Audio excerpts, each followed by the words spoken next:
Ce thème, effectivement, j'avais ça en stock depuis quelques temps et c'était l'occasion de le sortir aujourd'hui. En fait, pour ceux qui me connaissent un peu plus sur la formulation ou qui ont fait des ateliers, ce que j'essaye de transmettre, et c'est pas vraiment une transmission, c'est plutôt une description, hein, ce que j'essaye de décrire n'est pas quelque chose que l'on est, qui serait forcément une chose, ou même quelqu'un qui serait encore une forme d'objet dans sa description.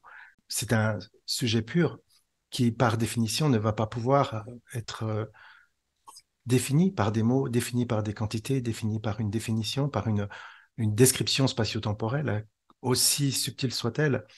Hein. Donc on a la poésie qui peut nous aider, qui donne une forme de transcendance, qui donne une forme de description métaphorique de cela que l'on est.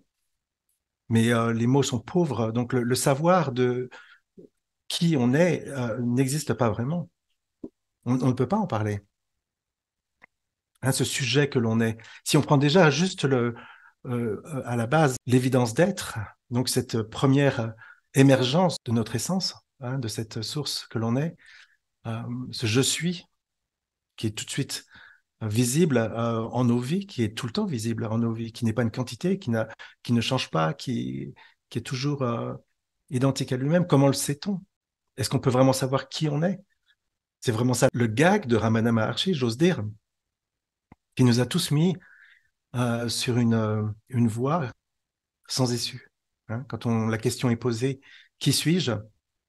Euh, Ce qui va être mis à jour, ce sera justement non pas cela ou cette source que je suis, qui n'est pas du domaine du savoir, qui est du domaine de l'être, mais toutes les définitions, tout ce qui empêche, tout ce qui voile l'évidence d'une êtreté pure, visible, vivante, intime.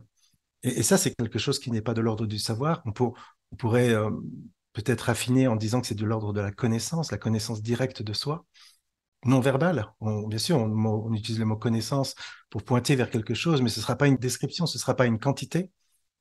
Donc le non-savoir, qui est le sujet de notre conversation aujourd'hui, il est en fait pas du tout à cet endroit-là. Il n'est pas du tout dans la direction de la définition de cela que l'on est. Ce non-savoir est une proposition, hein, un chemin, une aventure proposée par Ramana et plein d'autres, de déconstruction de cela que l'on croit être. Donc ce savoir qui démarre au départ avec la condition humaine habituelle, qui dit je suis un homme, une femme, je suis né à telle date, et même on peut même dire je suis cordonnier, je suis donc c'est ce qui sera encore une forme d'identité. Si on dit même pas mon activité est la cordonnerie. Mais donc il y a toutes les définitions de toute une vie. Donc je suis l'auteur de mes actions, vous êtes au courant de ça, je suis le centre de perception, je suis cette intériorité, je suis la totalité de tous les savoirs en fait qui ont été accumulés au fur et à mesure des années d'éducation, de l'enfance, qui à mon avis ont leur sens à cet endroit-là. Mais la proposition ici est vraiment de comprendre que pour que cette être-té se révèle dans toute sa dimension, dans toute sa splendeur, ce savoir-là, cette définition de nous-mêmes, cette définition hallucinatoire de nous-mêmes, peut diminuer, peut s'alléger pour disparaître. Donc la proposition ici, c'est un état, c'est ce qui reste, qui n'est pas un état justement, qui n'est pas un savoir particulier, qui est juste l'absence totale, absolue du savoir de ma propre définition. Donc ramenez ça pour vous-même, pour chacun de vous.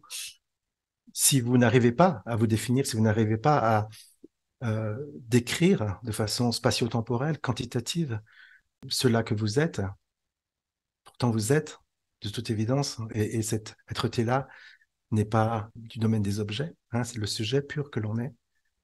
Et ces objets qui ont été crus comme étant une description, une liste de ma propre existence, autonome, localisée, séparée, disparaissent les uns après les autres pour ne jamais revenir. Donc on retourne à ma fameuse métaphore du Père Noël qui fait que il a été défini pendant un certain nombre d'années à travers différentes différents indices, différentes activités, différentes représentations. Ça n'empêche pas que c'est de l'ordre du conte et que l'enfant, dans cette découverte que le Père Noël n'existe pas vraiment autrement que sous une forme de conte, va devoir défaire une à une ses identités, ses croyances du narratif du Père Noël, de l'histoire du Père Noël. Donc ça, c'est bien sûr, c'est entrer dans le non-savoir du Père Noël.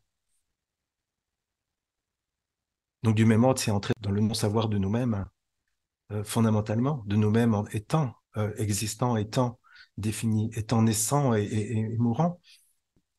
S'il n'y a plus possibilité de se définir séparément, s'il n'y a plus d'imaginaire par rapport à ça, s'il n'y a plus de besoin, parce que c'est une forme d'habitude, j'irais même une forme d'addiction, s'il n'y a plus cette addiction qui est à l'œuvre, dans ce je ne sais pas. Donc la réponse à la question de Ramana Maharshi, qui suis-je, amène un échec permanent. Donc c'est ce qu'il nous a proposé, il nous a proposé l'échec.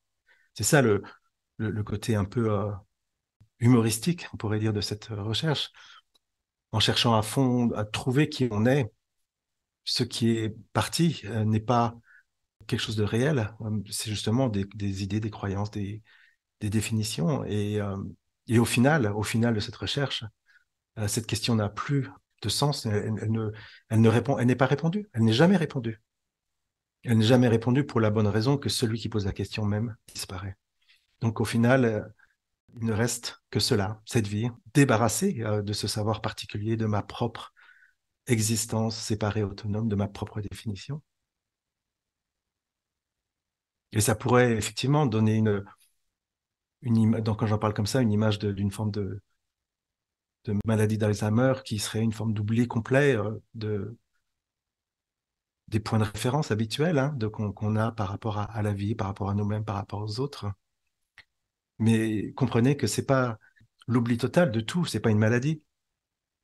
L'oubli de la langue française serait un problème pour notre conversation. Vous voyez bien que je n'ai pas oublié la langue française, que je n'ai pas oublié ma position géographique. Donc ce personnage dédié a toutes, on pourrait dire, les facultés qui permettent de naviguer dans cette histoire du monde. Donc à ce niveau-là, ce non-savoir ne s'applique pas. C'est pas je retourne à l'état d'animal, de bête, de pierre, dans une forme d'abêtissement, d'abrutissement. Ce qui disparaît, c'est pas ce savoir-là du tout. J'espère d'ailleurs même qu'il ait grandi avec les années pour devenir plus raffiné dans la beauté, la poésie, dans les arts, dans la science, dans les rencontres, les relations. Tout ça, bien sûr, ça fait partie d'une profondeur de vie qui est magnifique. Mais le savoir qui peut disparaître est un sous-ensemble de tout ça, est juste le savoir de notre propre définition. Et ça, c'est petit au niveau de la taille, parce que c'est finalement pas tant de définition que ça, et c'est énorme au niveau des proportions que ça prend, parce que ce savoir-là, il prend toute la place. C'est une forme de monomania de toute une vie, et la souffrance associée à cette connaissance particulière de moi-même, sous forme matérielle, localisée. Donc voilà, cette proposition ici, c'est pas de s'abêtir ou de rentrer dans une forme d'effet de drogue, de planant ou décérébré ou quoi qu'on on l'appelle. Bien sûr, pas du tout. La vie est magnifique dans tous ses aspects et le savoir reste très utile, mais ce savoir particulier peut disparaître. Et si ce savoir était réel, s'il était réel, ben, ça voudrait dire qu'en son absence, quelque chose changerait. Il y aurait plus possibilité de fonctionner comme avant, il y aurait plus possibilité même de parler peut-être, des fonctions de base ne pourraient plus être entreprises. Et pourtant, tous les témoignages de ces découvertes disent la première chose qui est dite, la toute première chose qui est dite toujours, c'est rien ne change. Donc rien ne change, ce savoir-là était un rêve. C'est juste une hypothèse jamais vérifiée ou jamais suffisamment vérifiée. Et en l'absence d'un rêve, la vie continue. C'est pas important finalement. J'utilise souvent la métaphore que je vais réutiliser là. Je vous pose la question, vous n'êtes pas obligé de répondre tous parce que, mais vérifiez par vous-même que j'utilise dans les ateliers. Avez-vous eu ce matin des pensées de licorne? Est-ce que vous avez pensé à des licornes? Donc, je ne vais pas faire un sondage ici de tout le monde, mais statistiquement, c'est très rare de penser à une licorne dans la journée. Contextuellement, ça peut apparaître. Hein, c'est quelque chose qui est purement contextuel, un dessin animé, un enfant qui rentre dans la pièce avec une licorne en peluche. Mais ces pensées de licorne n'apparaissent pas dans notre vie. Elles sont inutiles parce qu'elles sont de l'ordre du conte. Hein, c'est un conte. Un conte qui n'a pas, qui n'est pas utile hein, réellement dans la gestion, dans le développement de l'histoire, qui peut apparaître contextuellement, mais c'est tout.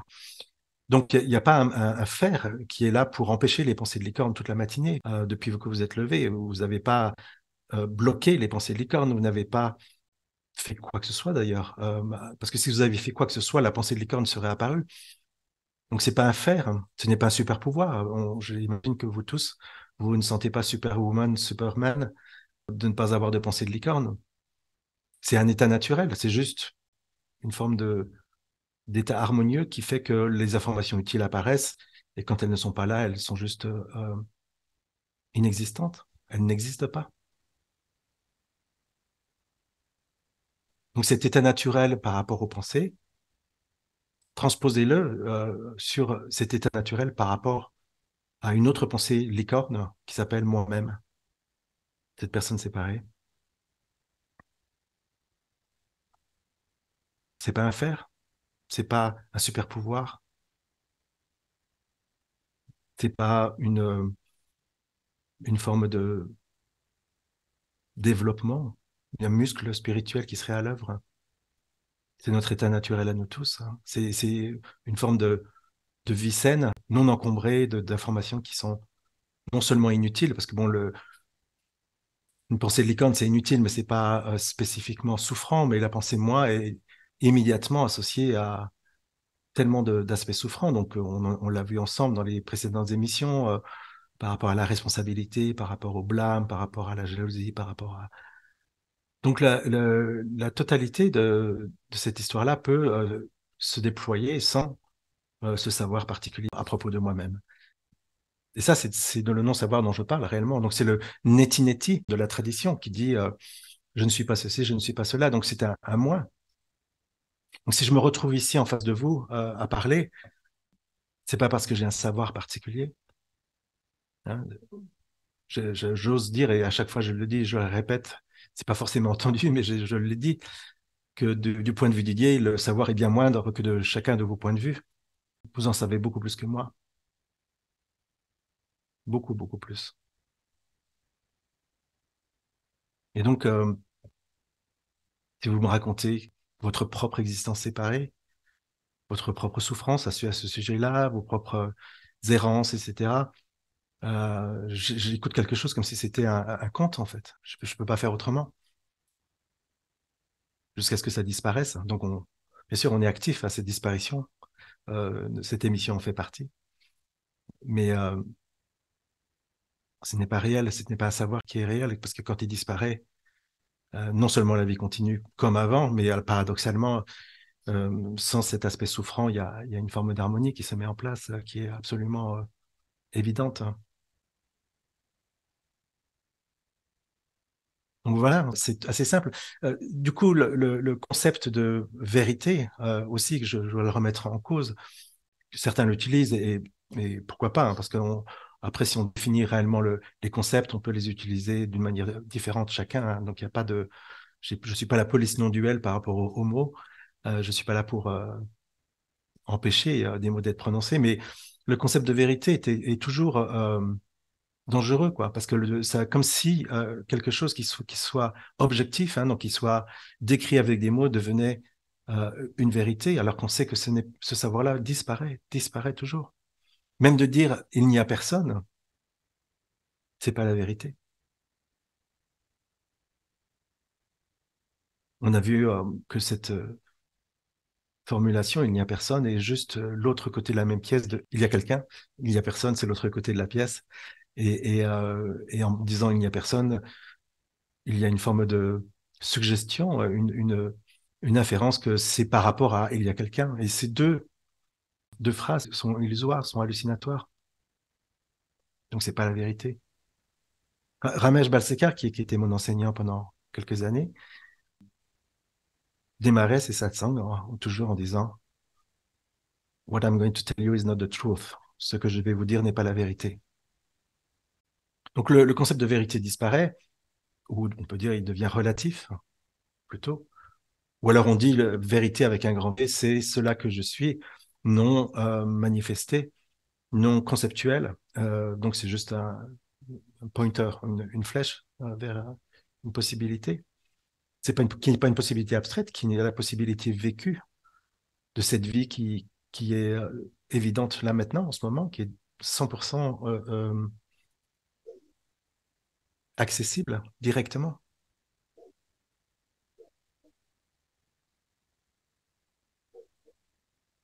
Donc si je continue sur la lancée ici, j'aimerais citer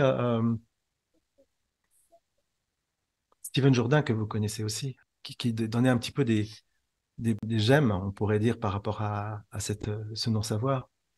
Il disait toute volonté personnelle de connaissance, toute volonté personnelle de connaissance entraîne une fausse création, une fausse existence, ma petite personne, moi. Le principe même de toute connaissance est la virtualité générée de ce connaissant, celui qui connaît, celui qui sait. Celui qui sait fait aussi partie de Maya. Il n'y a pas de possibilité d'accumuler quoi que ce soit, même des connaissances, même les connaissances les plus spirituelles, les plus non-duelles, les plus éveillées. Toute connaissance, toute volonté personnelle de connaissance, comme dit Stephen Jourdain, amène une fausse existence, ma petite personne, moi. Donc ce point supposé où la connaissance réside, qui semble être un endroit particulier.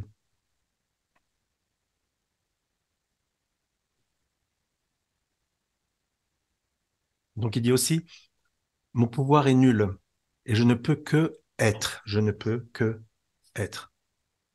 Il ne parle pas d'exister, il parle de être. L'acceptation de l'absence totale de pouvoir, d'existence, sa réalisation consciente est une catapulte en liberté. Hein, donc c'est la proposition que toute définition est finalement une prison. Hein, c'est la prison d'une limitation particulière de cela que l'on est, d'une réduction de l'infini des possibles à cette petite chose, que ce soit un corps, un esprit. Donc tout ça, ça disparaît. Ce qui reste n'est pas un néant, un abîme, c'est la catapulte en liberté, comme il dit, de la possibilité totale justement de tous les possibles. Et ça, c'est vraiment jaillissant du non-savoir, de toute évidence. Donc ça veut dire qu'à aucun moment donné, non seulement il y a un savoir de qui je suis, mais il y a un savoir de ce que je vais dire ou ce que je vais faire ou ce que je vais penser. Cette idée-là elle-même est une forme de définition, une forme de contrôle quelque part, d'idée de contrôle.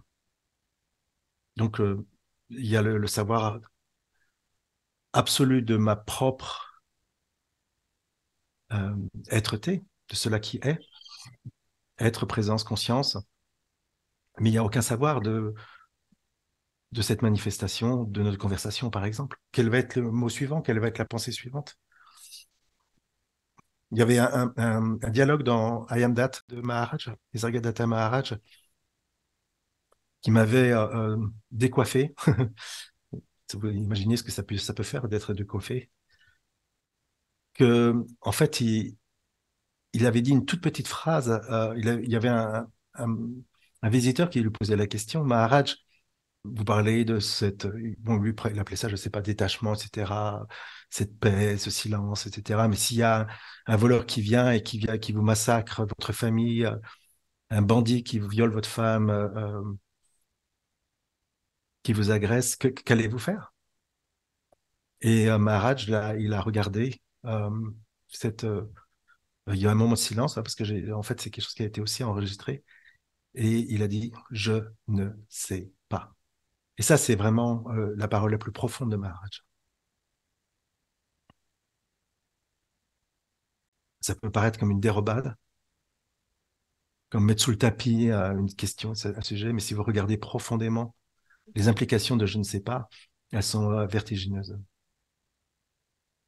Une vie en chute libre, tout le temps, totale, sans possibilité de savoir ce qui va être dit, ce qui va être pensé, ce qui va être fait. Un jaillissement permanent, une naissance permanente, et pas une histoire déjà prédigérée, mâchouillée, écrite. Donc ça, c'est Maharaj.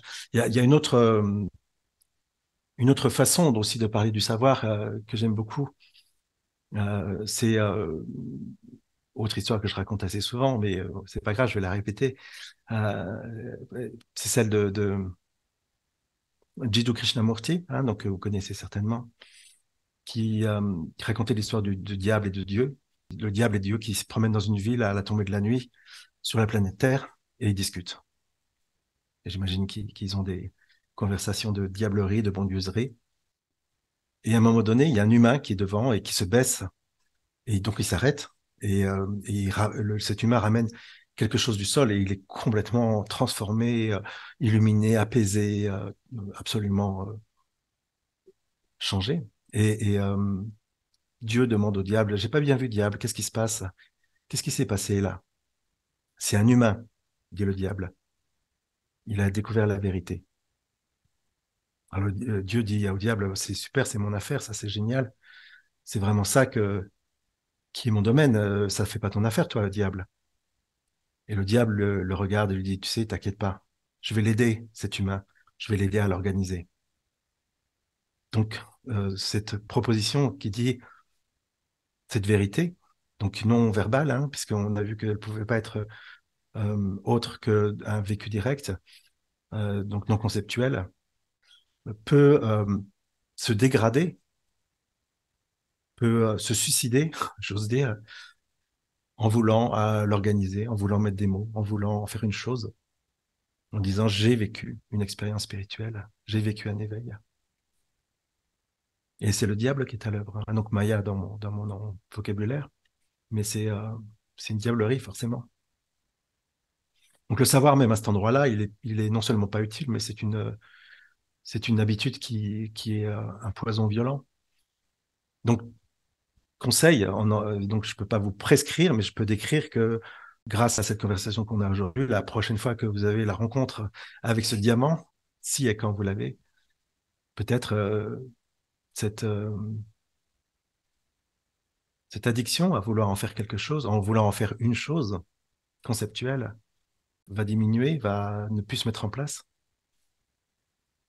Il sera alors possible de vivre dans ce non-savoir, dans ce vécu direct de cela qui est, de cela qui vit, et qui n'est pas de l'ordre des objets, incluant les objets grammaticaux, hein, des concepts, du langage, du vocabulaire.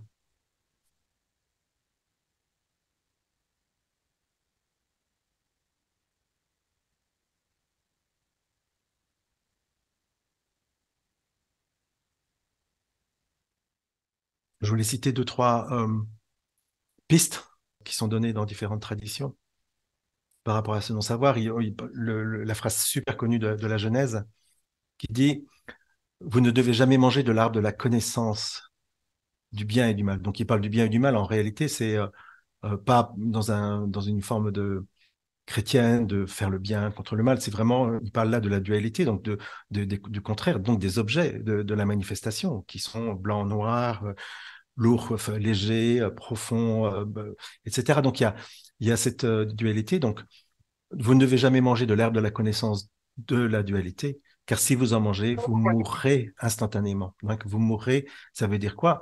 Ça veut dire que cela que vous êtes, cela que l'on est tous, va mourir apparemment à lui-même, étant à ce moment-là enfermé dans une définition, enfermé dans un savoir, et puis peut-être même elle va se retrouver enfermée dans un corps ou dans une tête. Et ça, c'est vraiment la prison ultime. La Genèse, elle pointait vers ça, c'est de toute évidence.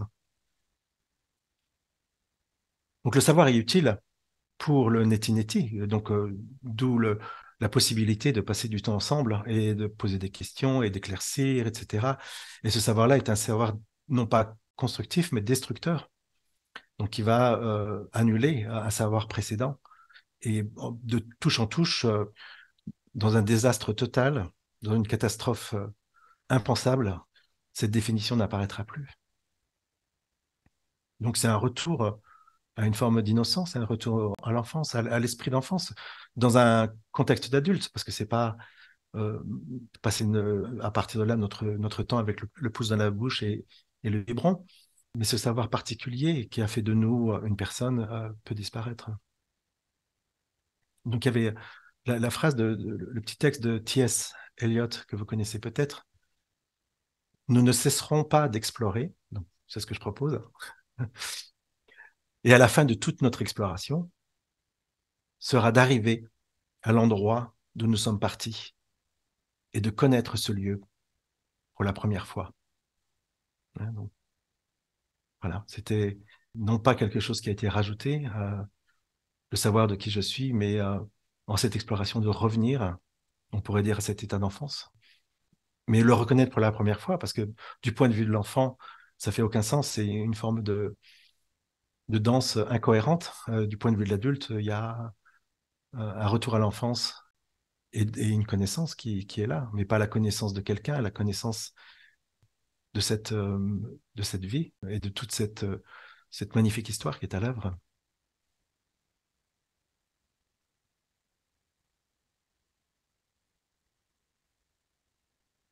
Je voulais aussi citer quelqu'un que je trouve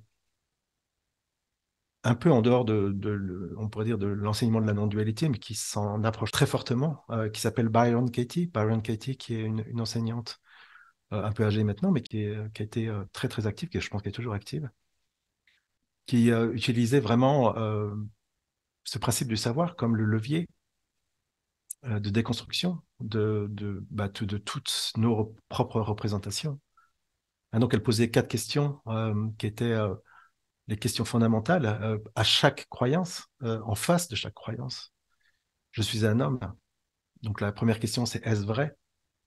Hein, ça, c'est vraiment la première question. Et on peut dire, ouais, ouais, c'est vrai, je suis un homme. Pouvez-vous absolument, et l'accent est sur absolument, savoir que c'est vrai? Donc là, on va commencer à creuser un petit peu. Hein. Est-ce que cela que je suis est défini par le fait qu'il y ait un corps homme qui apparaisse? Bon, on ne va pas faire le détail, mais bon, le principe est là. Donc, comment réagissez-vous lorsque vous croyez à cette pensée? Donc, cette possibilité de pressentir hein, intuitivement la prison qui se propose. Hein, cette espèce de... Dans cette définition, il y a une souffrance de toute évidence, une limitation. Qui serais-tu sans y penser? Quatrième question. Et ça, c'est vraiment... On enlève ça, on enlève cette croyance. Que reste-t-il? C'est vraiment la proposition de la non-dualité, finalement.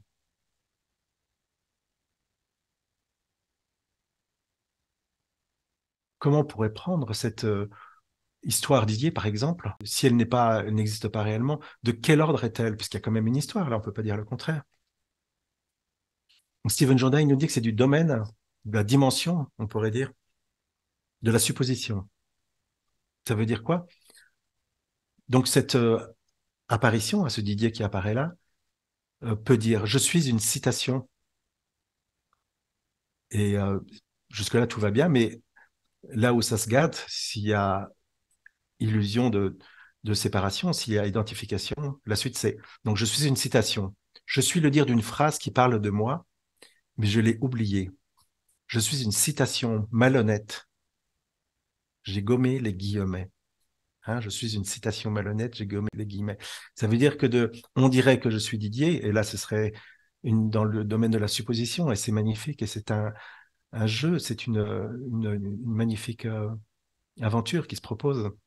En gommant les guillemets, la dimension de la supposition disparaît, et ça devient une réalité. Et je suis Didier. Et c'est la déchéance, c'est l'entrée en enfer, on pourrait dire.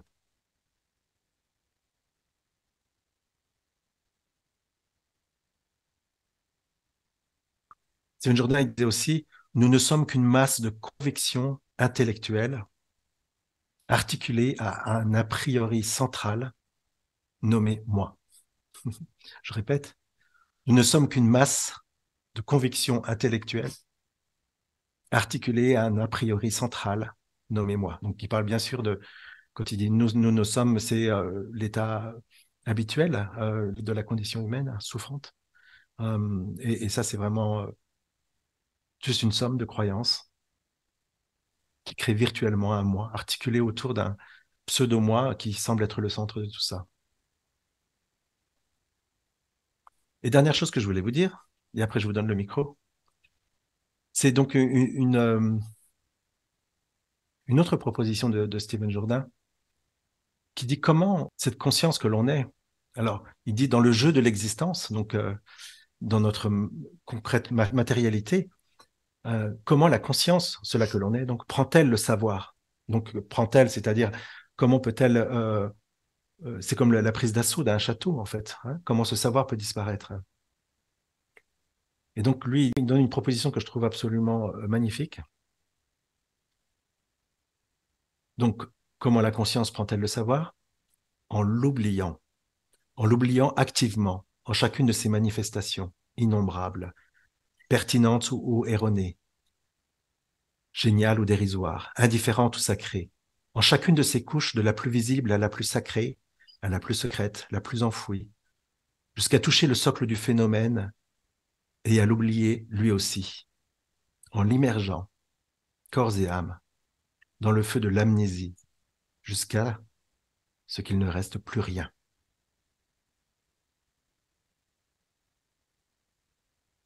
Ça démarre avec une négation. Il y a quelqu'un, il n'y a personne, j'existe de façon localisée, je ne suis pas localisé. Donc c'est cette alternance de concepts, mais c'est pas une finalité. Comme on l'a vu tout à l'heure, c'est encore cette alternance et régénère en permanence qu'on essaye de nier, ce qu'on essaye de démonter. Et la possibilité, c'est cette double négation de l'absence du savoir et de l'absence de ce qui démonte ce savoir, hein, donc l'absence de la dualité, l'absence de la non-dualité. Et l'absence des deux, cette double absence, est une forme d'oubli métaphysique profond, existentiel. Hein, c'est pas, c'est juste que c'est plus utile, c'est juste que ça n'a plus aucune activité. L'activité s'arrête. Donc du même ordre, rapprocher ça à cette évidence concrète que comment la pensée de licorne n'apparaît pas dans vos vies, c'est parce qu'il y a une forme d'oubli, tout simplement. C'est pas un oubli qui fait que vous savez plus ce que c'est qu'une licorne, vous savez plus ce que c'est que les jeux autour des licornes, vous savez pas le principe même du conte licorne, c'est toujours là, mais c'est juste plus actif. Hein. Donc c'est un oubli ordinaire de vos journées. Donc la proposition ici, c'est un oubli de votre propre définition, de votre activité définissant une personne séparée. C'est au-delà du neti-neti. Et ça, c'est pas un état. On le voit bien, c'est pas quelque chose qu'il faut entretenir. On a vu que c'était pas un faire. C'est l'absence totale de faire. Donc c'est la seule possibilité, c'est le seul endroit où il n'y aurait pas de possibilité de retour en arrière. Tant que c'est au sein du neti-neti, je sais que je ne suis personne, blabla. C'est toujours soumis aux aléas de la vie de tous les jours. Hein. Mais s'il y a à un moment donné quelque chose de très hypnotisant, de très fort, de très douloureux qui apparaît, le flip-flopping, donc je sais, je ne sais plus, va apparaître. Mais à cet endroit-là de l'oubli, c'est indépendant du script de votre vie de tous les jours, quel qu'il soit. Parce que c'est au-delà de l'apparition ou de la disparition de ce moi. C'est abyssal.